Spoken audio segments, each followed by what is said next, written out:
concentrated form is in all sorts of social media. And you wrote another cover story that described Facebook as a doomsday machine, rather memorably. Facebook, Instagram, Twitter, others, they have finally banned Trump from their platforms. We'll see how long that lasts. And they have removed many other accounts.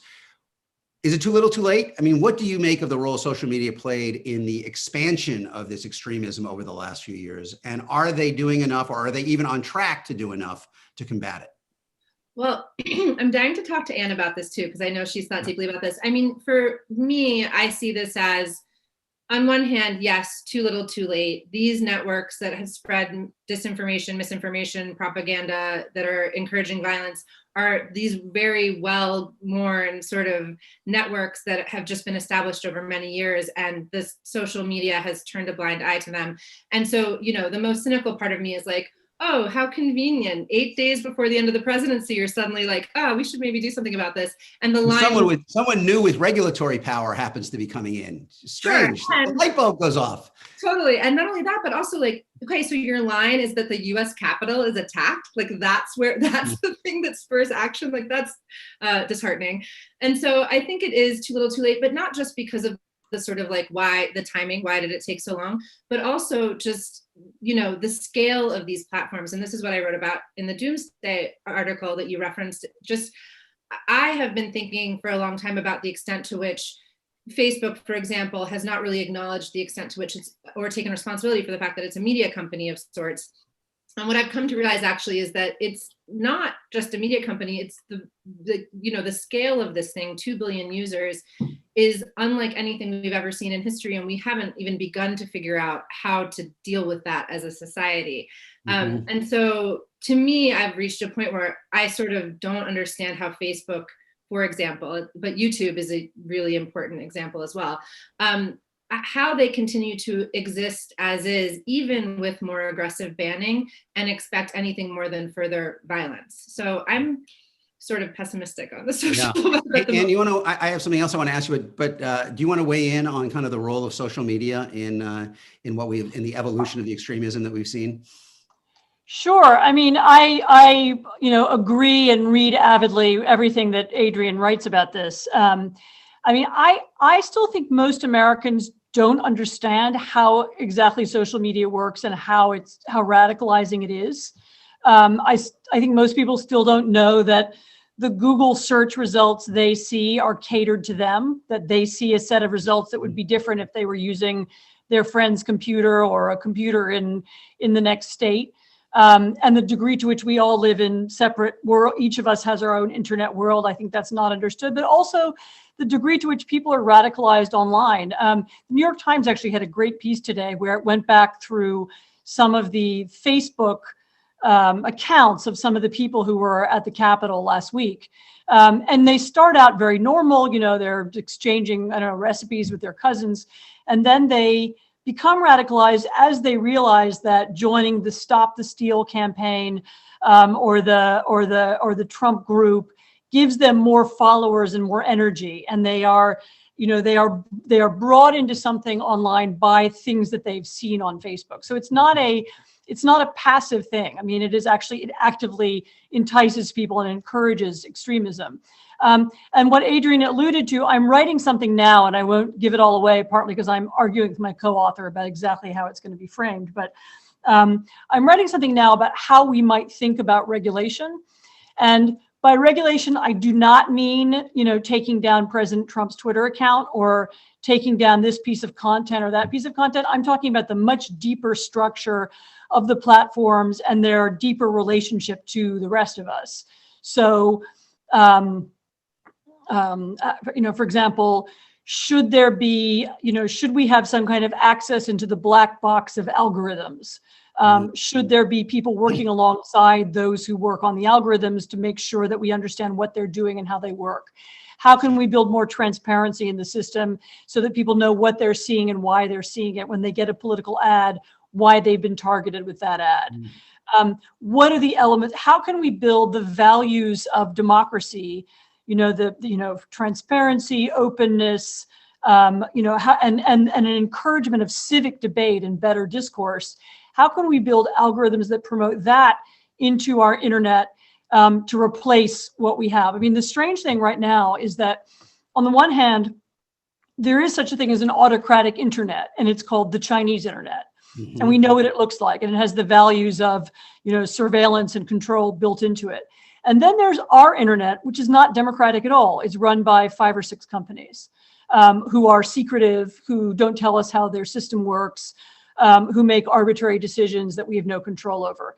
That has to change, and I hope that this election will have inspired a much deeper conversation. I mean, actually, the United States is well behind other countries in having this conversation. The EU, for example, is some steps ahead and is already beginning to propose and discuss legislation. So thank you. So Clint, when we talk about, as Ann did and Adrian did, radicalization, extremism, in many ways, the searing defining image of that during the attack was something that we did not see throughout the Civil War, which was someone carrying the Confederate flag through the Capitol.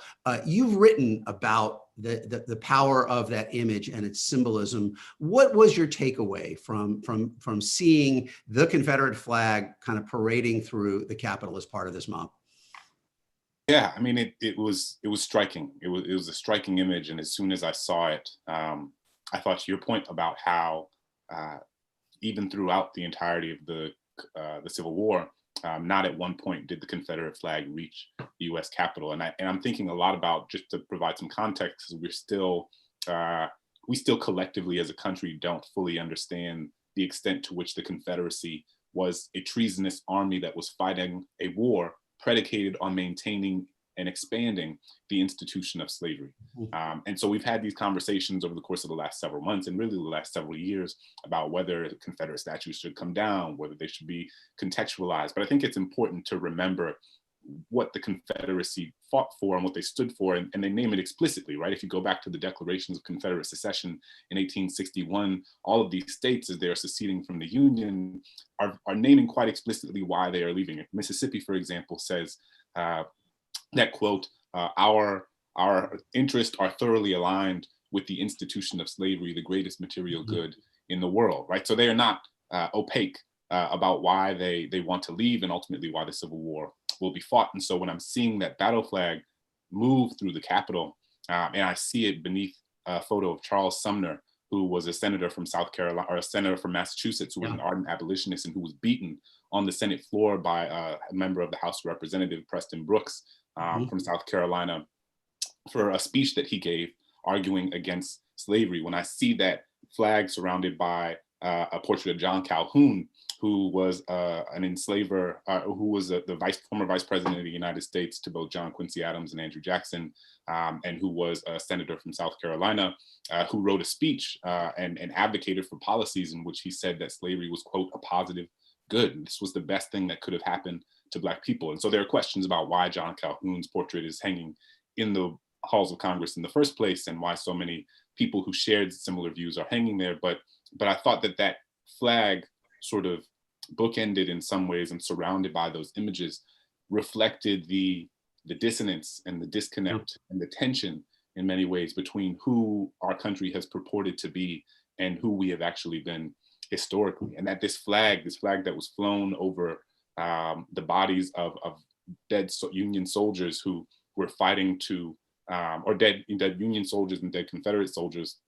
who again were fighting a war to expand the institution of slavery, that this flag was flown by people at Ku Klux Klan rallies in the 20s and the 50s when they were attempting to intimidate civil rights activists, when they were attempting to intimidate and prevent young Black children from integrating these schools. And now it is flown and will forever be remembered and associated with this violent, largely white insurrection that is unprecedented, not in the sense that there have not been violent white mob insurrections before, but in the sense that it has happened in this context at the U.S. Capitol on the day when senators and Congress members were voting to formalize the election. Calhoun relevant not only because of his views on slavery, but also very much relevant because of his views on minority rule and how the South could try to maintain control of national policy, even while representing only a clear minority of the country, but and something that we're kind of experiencing again in many ways in an anti-majoritarian Republican Party. But let me ask you one follow-up, and then I'll kind of bring in some of the audience questions. Not only in this crowd, but more broadly in Trump's messaging to his audience, central has always been this sense of racial and cultural dispossession, of something being lost, make America great again. When he went down to Georgia for the first rally that he did for the Republican Senate candidates in Valdosta, he said, "This is our country," to a virtually all white rural audience. "This is our country, and they are trying to take it away from us through stealing and rigging the election." His attacks on fraud centered on cities with large African-American population, his claims of fraud in Detroit and Philadelphia and Atlanta, even though if you look from 16 to 20, his share of the vote declined much more in largely white inner suburbs, or at least racially diverse inner suburbs of those cities, not in the cities themselves. So if you kind of look at all of this, and particularly after an event like this, where the racial component, as you point out in the presence of the flag, was so vivid, do you see appeals to kind of racial resentment receding when Trump does, or is the GOP now too dependent on a base that responds to those messages to move away from them? I'm not in the business of prediction, so it's difficult to say. But I think what's important to remember is that this did not begin with Trump, right? You can go back to 1865, and Andrew Johnson is saying many of the same things that Trump is. He was saying that this is a country founded by white people for white people, and that when we imagine what Reconstruction should look like, this is why he diverged from Lincoln's plan for Reconstruction so vehemently, in part because they shared fundamentally different ideologies, and that he fundamentally believed that Black people should not have access to the political power of enfranchisement, because that would create a fundamentally different South at that time, which would create a sort of sharing of power that was not how he imagined the founders to have imagined the sort of larger American project. And then you can also just go look at the Tea Party before Trump, right, in which we see this sort of seeds of the modern iteration of the seeds that would become, in many ways, Trumpism. And we see that racial resentment was deeply embedded into the sort of early stages of that movement. And so I'm not sure that we will, I feel pretty confident that we will not see the end of racial resentment being deeply entangled in conservative and Republican politics. If anything, I think as the country continues to, not that demographics is destiny, as has been said before, but as the demographics of this country continue to shift, and as young people and the sort of ideological makeup of young people continues to move further to the left, I think that we will continue to see Republicans create electoral and political infrastructures that allow them to maintain as much power as possible, even when the population and the sort of ideological and political dispositions of those around them continue to move away from their policies.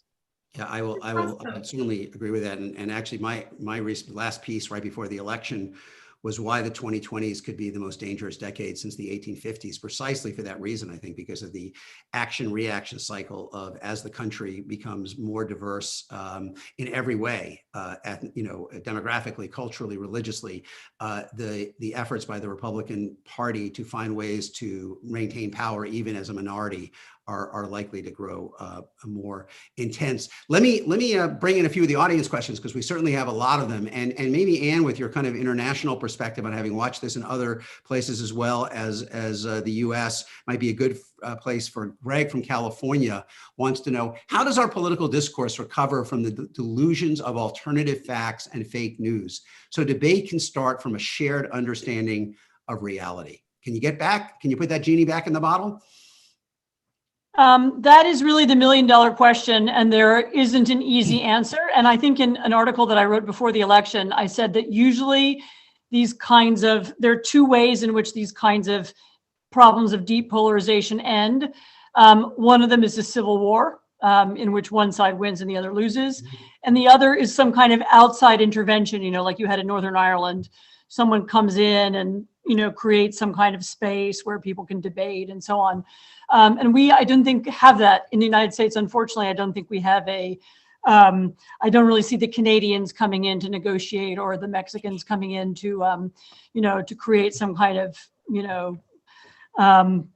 public debating system. So I don't think it's going to happen. I mean, having said that, it's not to say that it's not that it can't ever happen. Someone pointed out to me recently an example that I hadn't thought of, which is that of Quebec, which was a violently and angrily polarized society between French speakers and English speakers, French speakers who wanted to secede from Canada and English speakers who wanted to stay.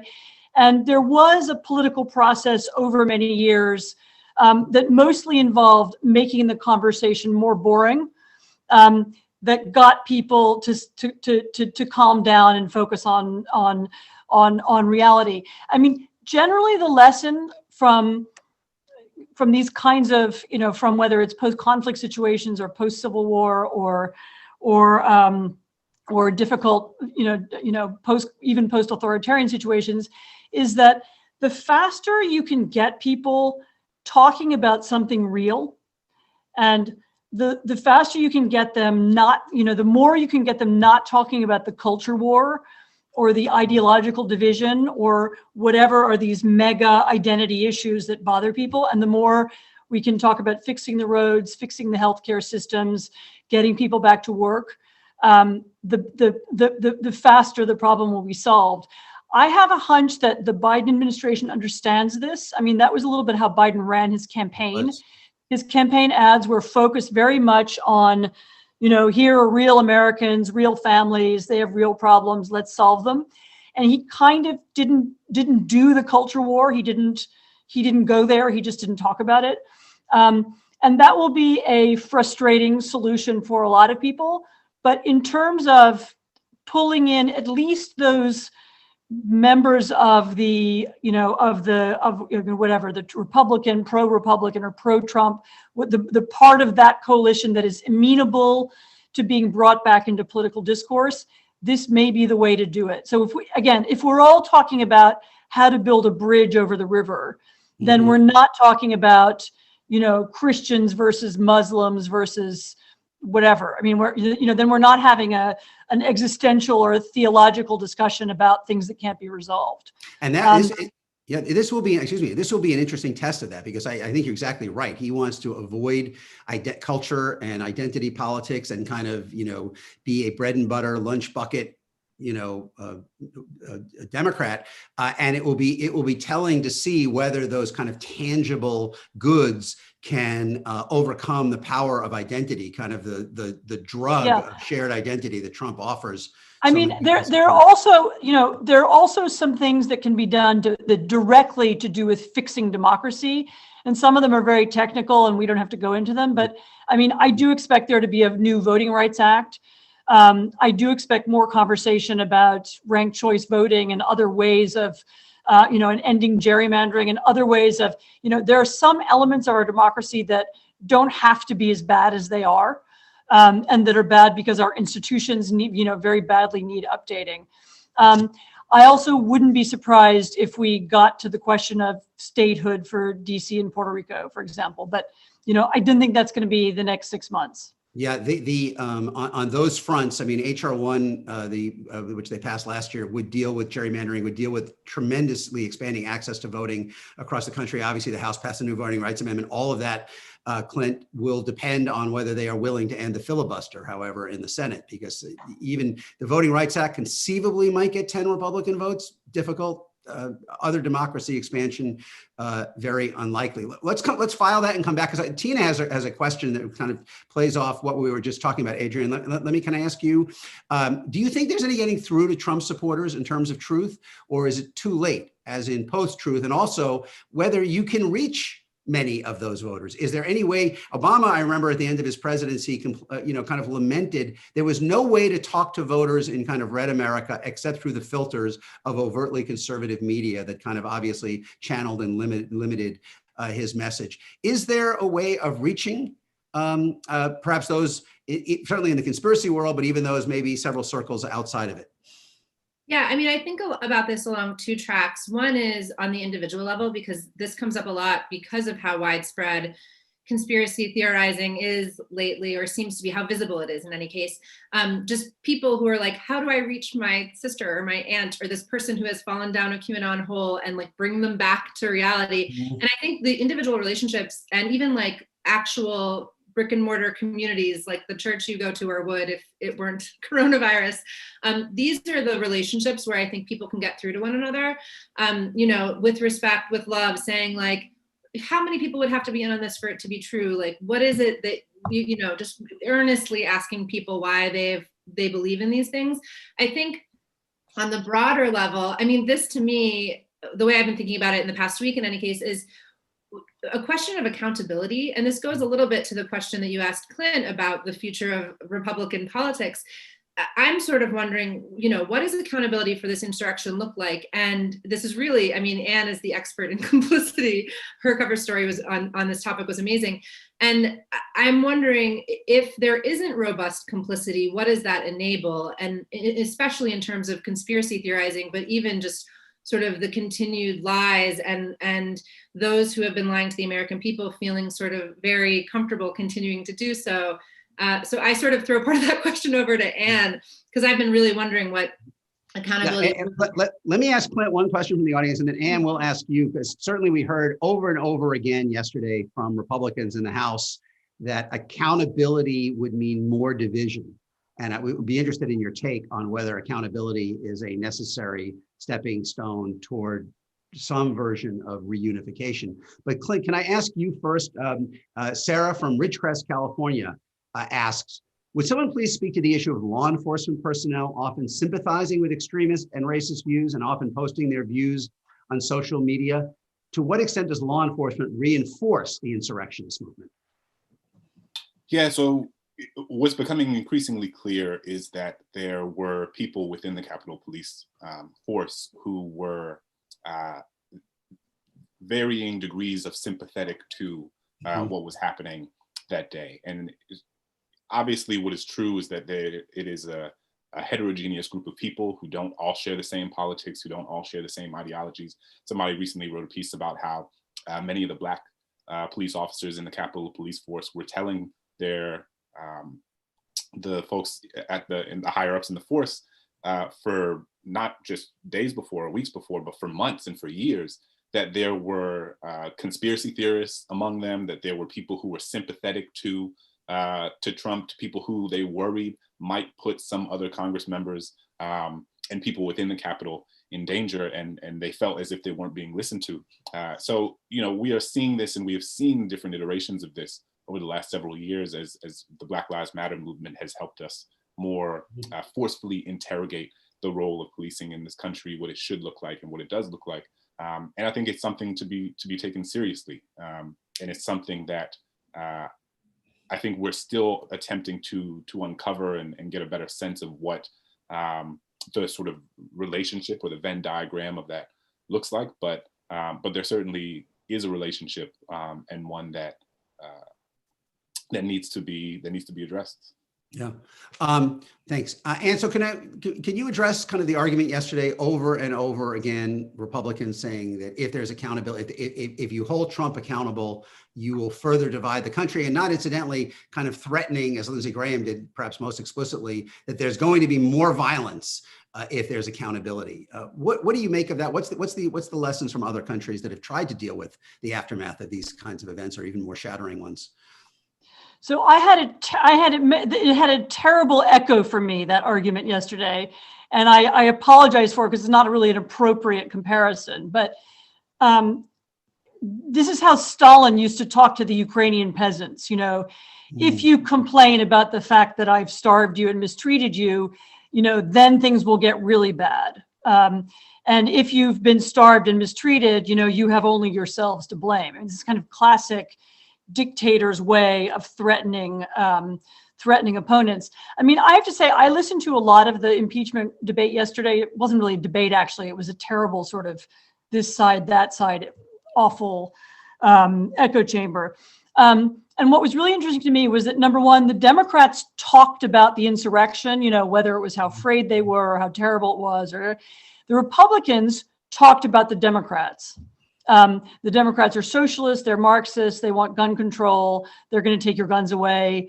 They've exaggerated, or they're divisive, they're cutting corners, they're doing this impeachment too fast. It was a completely uneven conversation. And my impression from that, first of all, this is a kind of Vichy logic that, our leader, that nothing that Trump can do is ever as bad as the terrible threat posed by the Democratic Party. And this kind of the logic of people living in an occupied country, how they justify their loyalty to somebody who's bad. This is exactly how you do that. You don't talk about the problem. You don't talk about what Trump has done that's bad. You talk about the other side and why what they're doing is terrible. It's sort of classic, way of avoiding accountability and avoiding responsibility.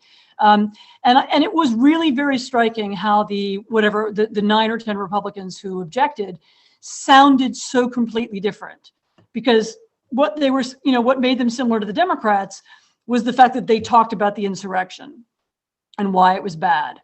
And so the division inside the House was people yesterday who were speaking about the insurrection and thinking about it and how to cope with it and how to move forward, and people who were still engaged in a culture war. And it's a terrible sign for moving forward. And that was about 18-1 in the division in the Republican, unfortunately, yes, in the Republican Party. Clint, let me ask you a almost philosophical question from Megan from Brussels. One of the principles of politicians were expected to apply was to lead rather than follow, whereas there seems to be a growing tendency to follow the perceived preferences of voters to keep power. How can the leadership principles be reinstated in those who take hold elected office? Obviously, this is not limited to the USA. In other words, Republicans will often tell us, as well, I'm imprisoned by the base. I can't. This is the way I have to go. Is that the only choice you have when you're in elected office? It's certainly not, and something that I think about all the time, just on a sort of fundamental level, is like, what are you there to do? Like, if the only goal is to be reelected over and over again, and to, as soon as you are elected, try to move toward and imagine what is necessary in order for you to be reelected, rather than making a set of moral, ethical, and choices that are based in your conscience. And I think that that's what we saw in the Republican Party yesterday, is some of that division and some of that early fissure, where you have someone like Liz Cheney, who says that I'm not making this vote based on pressure from the base, pressure from within her own party, and now the Freedom Caucus is trying to remove her from leadership, right? But I think she is, even though ideologically I believe probably very little of what Liz Cheney believes, I think there is something to be said for what it means to recognize that this is a moment that demands a vote of conscience, and that demands a recognition that this is bigger than what is going to take for you to get reelected, that this is bigger and more monumental and more central to the continuation of this republic than the impact that it might have on your electoral prospects. It's a choice that everyone can make, and unfortunately, we saw hundreds of Republicans for a variety of reasons, some because of fear, some because of the sort of confluence of fear and electoral in the base, and make a different set of choices. And in fact, go out of their way to kind of minimize the gravity of what happened, to really take the opposite of your point of view of this being a signal event that may foreshadow much deeper problems ahead, as just something, it kind of got out of hand. I mean, almost unruly, a word like that. Adrian, lots of questions coming back to the question of how we deal with social media companies, and several people have asked versions, Carl from DC and others. Section 230, a phrase that most people had never heard 4 months ago, now being raised by various points on the spectrum. Can you explain what the debate is and how big an impact it might have to revoke or revise Section 230? I can without getting too technical. I mean, I think it goes to this question of what kind of internet we have and should have and want. And so if you go back to the very earliest days of the web, there weren't these giant tech companies that sort of controlled basically everything, these walled gardens and we've seen, of course, this week, the tremendous power that their executives wield over who gets to participate in these platforms that are operating at scale and so therefore very influential. And so the question becomes, do we want to go back to an internet where it's, more of an open, I don't want to say equal playing field, but that, there isn't necessarily the massive scale. And, you think about Facebook owning Instagram and the Google and YouTube having a shared parent company. And so it gets to this question of when, and I won't get too deep into the details of 230 because I don't want to get things wrong. But it goes to this question of this, legislation that was created at a time when we didn't have the social web as it was today, and rethinking whether it still applies or whether it excuses, for instance, all culpability for a platform like Facebook to say, we're just a neutral vessel for whatever appears on our platform. And so these are sort of some of the core questions that lead us to what the future of the web might look like or should look like.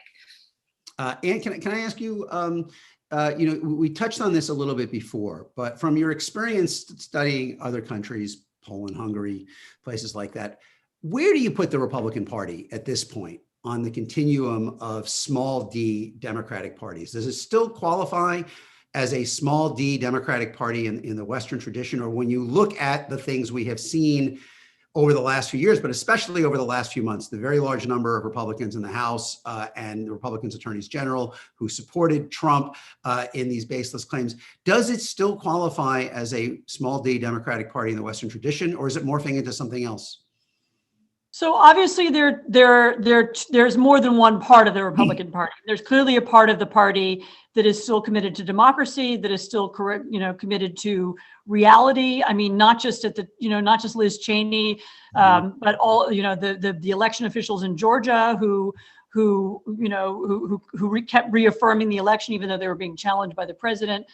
Same with election officials in Arizona and elsewhere. I mean, there's clearly and I would say a lot of voters of the party are still people who are committed to democracy and so on. I mean, there is now, though, clearly a part of the party, and I was just trying to explain this to a group of Europeans because it's actually not easy to understand, which is autocratic, but whose ideology diverges not for the reasons that you think you do. It's not because it's populist. It's not because they want, more money for the poor. It's not because they're anti-establishment. It's because they have come to live in an alternate reality. Their world of social media and right-wing broadcast media fed by the president, by other politicians, means that there's been a kind of epistemological break. And they live in another world in which they no longer participate in the mainstream democratic conversation or in the mainstream democratic institutions. And the danger of that, of course, is that just because they lost this time, it's not over. I mean, what if those officials in Georgia had been QAnon people or MAGA guys who were committed to the idea that the election was stolen? What if we hadn't been so lucky as to have state legislatures in Michigan and Pennsylvania who were still wanted to adhere to the rule of law and listen to what the voters say? My fear down the road is not so much even just what happens in Congress, but what happens lower down in the party as this anti-reality part of the party, kind of grows and metastasizes and becomes more popular. Thanks. And Clint, a lot of people are asking, following up on what Anne was just saying. I mean, the reality is over 70 million people voted for Trump, and obviously what he said, there was an audience for his message, his persona, his resistance to change. Where do you think that? I mean, and the way voting blocks and power is distributed in the country, it is certainly within reach for that 74 million to control the House and the Senate after 2022. Where do you think that leaves us in terms of these kind of core issues of adherence to democracy, multiracial democracy? How big a challenge is that for Blue America to try to wrap its arms around? Yeah, I mean, for Clint. Right. Clint, yeah, let Clint start. Yeah. No, I'll just say that I think that this is part of why HR 1 and a new Voting Rights Act has to be a priority for this new administration, right? Like part of what, and this is part of what Elizabeth Warren ran on, the platform that she ran on is really sort of fundamentally solidifying and in some ways reimagining the infrastructure of democracy on a federal level and on a local level to make it possible so that the majority of people and potential voters in those places have the opportunity to vote. Part of what we saw over the course of, in part because of the pandemic, was that states were forced to expand many of or put in a position where they had to expand some of the voting apparatus, the extensions and apparatuses of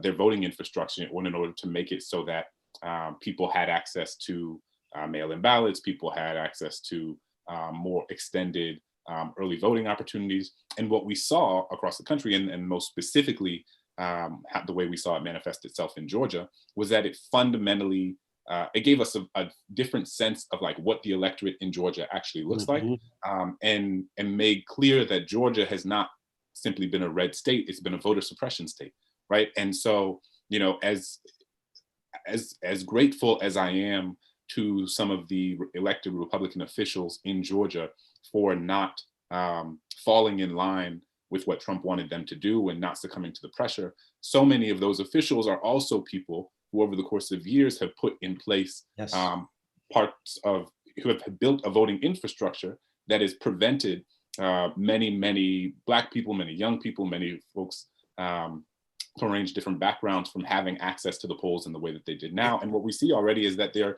trying to go back to it. Yeah, right. Brad Raffensperger, the hero of the recount, has endorsed the proposal from the state Senate Republicans to repeal on-demand absentee balloting in the aftermath of the election. Because they know, to our previous point, they know that the numbers are against them. And in order for them to win, they have to restrict they have to restrict mail-in voting. They have to reduce the number of drop boxes. They have to reduce early voting. They have to make it so they're trying to make it so that you can't have buses go around in communities trying to get people to vote. I mean, the very things that organizations like Black Voters Matter did to go and get the vote out and information about the vote in communities that the sort of larger political infrastructure has forgotten about. That is part of what made Georgia, John Ossoff and Raphael Warnock successful. And they know that if that continues, they know that Stacey Abrams and LaTosha Brown and so many others, that they have created a playbook that will continue to work, not just in Georgia, but in other states, and they're pushing back against it as hard as they can. I've got to let our panel go. I got to let our audience go. But Anne, let me, because there's a whole bunch of questions that kind of tie into something that you just said, which is, when you kind of think about the different components of the Republican Party, many questioners say, obviously, all 75 million people who voted for Trump are not conspiracy theorists. They don't all, they're not all comfortable with the Confederate flag. But in a binary system where the choice is aligning with that or voting for a Democrat who you think is going to raise taxes too much and, go crazy on social policy and regulate too much. This is what people choose. There are those who think that a multi-party system would isolate this kind of far right and provide kind of almost a safety valve. I know my friend Chris Cuomo talks about this a lot. Leaving aside the question of how viable that is in kind of the American context as it's currently written, do you think that if there were more choices, there would be less division? So that's a hard question to ask because it would depend on what kind of voting system you had and so on. I mean, Most European countries do have multi-party systems, and invariably you do get a far-right party as well as a center-right party. And very often the drama of politics is the battle between them. I mean, in quite a lot of countries, including Austria, just off the top of my head, and many others, and Poland, in fact. That's the most important, one of the most important political divides. I mean, there are other ways to soften the blow. I mean, I mentioned ranked choice voting. There are ways to do, runoff primaries like we had in Georgia, where, a lot of candidates run and then the top two go to the final round, and the top two could even be from the same party. There are other things we could do to our system. I mean, I could bring in a multi-party system. I can't imagine it being possible under the, but there are smaller things. There are ways of modifying and changing the voting system that could give people more of a sense of choice, or at least give people some investment. When you have ranked choice voting, then you care who's the first choice and who's the second choice. And so there are ways of building that into the system, and I hope that we will talk about those more over the next few months and years. Well, thank you all. Clint and Adrian, thank you for your time this morning. We're going to have to leave it there. That concludes our program today. We want to thank all of you for spending part of your morning with us, watching this virtual event, and for reading The Atlantic. If you missed or want to watch any part of this program again, you can look out for a note from our team with a link. If you haven't already, we hope you will consider subscribing. Visit the Atlantic.com site, Atlantic.com/subscribe for more detail. And we'll see you at another event soon. Until then, stay safe and thanks for reading.